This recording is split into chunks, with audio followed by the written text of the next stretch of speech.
So on this other platform where I was answering a question about those with bad paperwork in prison, this guy comments,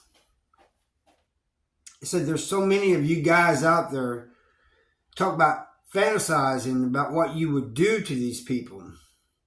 And it's all talk, it's all this, and that's all that. I can't remember. I should have brought the thing and read the whole thing out to you, but it was like 2 paragraphs. And the very last part of it, he said, do you really think that the victims are enjoying you guys' rants about what you would do to these people, or what you have done, or supposedly have done? And it just goes on and on and on, you know. And he says, I think it's all talk, and even if it's not, you guys are sick in the head, and you're no better than they are. Well, I disagree. I think I am better than that. And one of the reasons, dude, that I have a problem with them is because of what happened to my brother. And I did 29 years because I took him out. My little brother's abuser out. 29 years. And then I see them, people in there 5, 10 years. And sometimes prison justice happens to them. Sometimes, you know, they're extorted or whatever.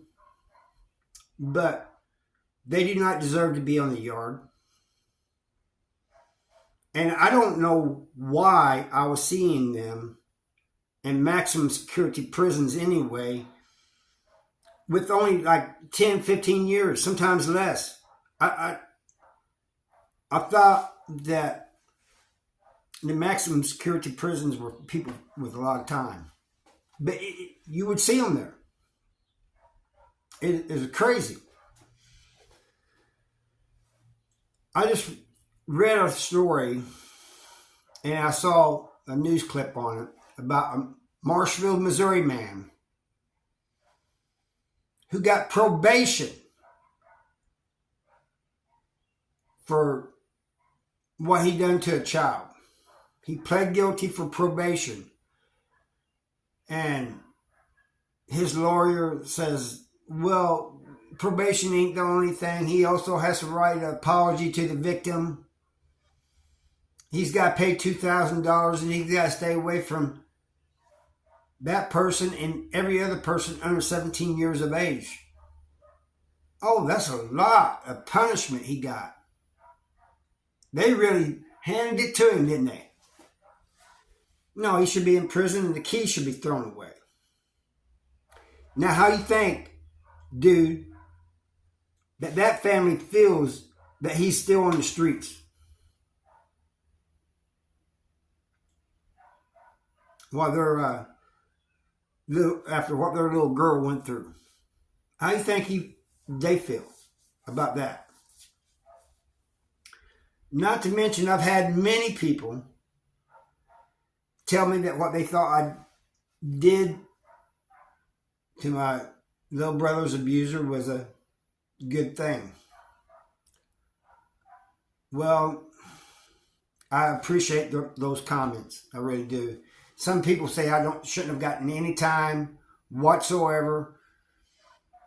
Excuse me. But the fact is, I took a life.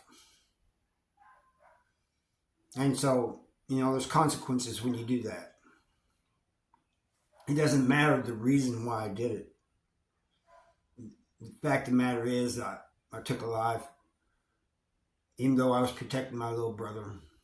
And last I checked, Missouri has a law against you taking people's lives. So, and this ain't the first time I've gotten comments like this from people. Or people emailing me. You know, usually from that stupid NAMBLA or whatever it's called. You know, all these people that support them They seem to be the only ones that have a problem with what I did to protect my little brother or what I say about these people. Everybody else doesn't seem to have a problem with it at all. But he does. And others like him do. If you don't like what I'm saying, if you don't like what I've done to protect my brother, just don't watch my stuff. In fact, I prefer you didn't. You know, you're going to leave little crazy comments like that. But anyway, that's all I got for you. And I thank you for watching. I'll see you next time.